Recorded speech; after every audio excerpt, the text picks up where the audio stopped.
In the past few decades, China has been experiencing an economic miracle, so rapid growth and massive wealth creation. And in parallel, the first generation of Chinese business founders is approaching retirement age, and it marks the first big wave of wealth transfer in Chinese history.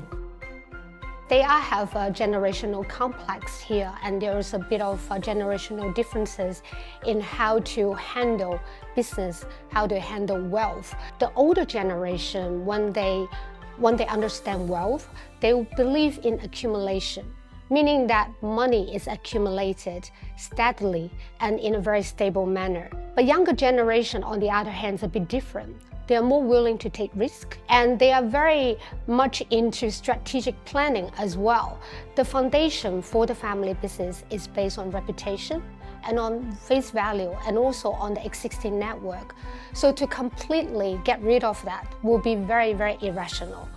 But how do we integrate better innovations and new ideas and new concepts into the family business? I think this is the gap that needs to be bridged by two generations.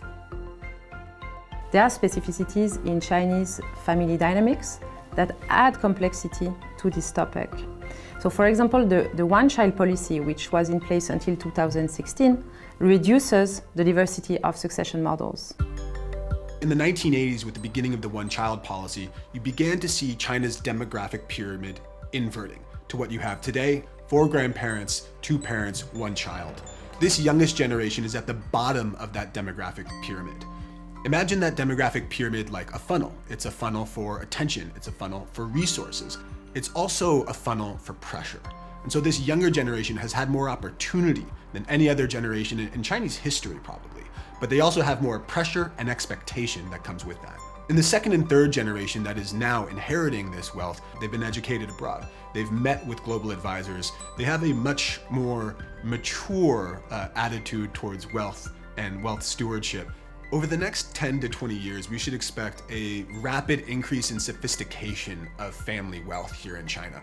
You're talking about the transition from family business to family office. The younger generation with that global exposure is wanting to diversify their assets. They're no longer investing primarily in the industry that first made their family wealthy. And now they're looking at opportunities, not just domestically here in China, but all around the world. Business transfers to family members is definitely top of the mind for the majority of Chinese entrepreneurs, but many of them are underprepared. So it has been estimated that nearly 70% of these entrepreneurs have not yet started to discuss this transition with their family members and to prepare them. While it is difficult for the rising generation family members to change the way things are done while their parents are still in control, it is very likely that they will manage the transition to their own children rather differently. And very importantly, they are keen to start having this conversation much earlier than what they themselves experienced.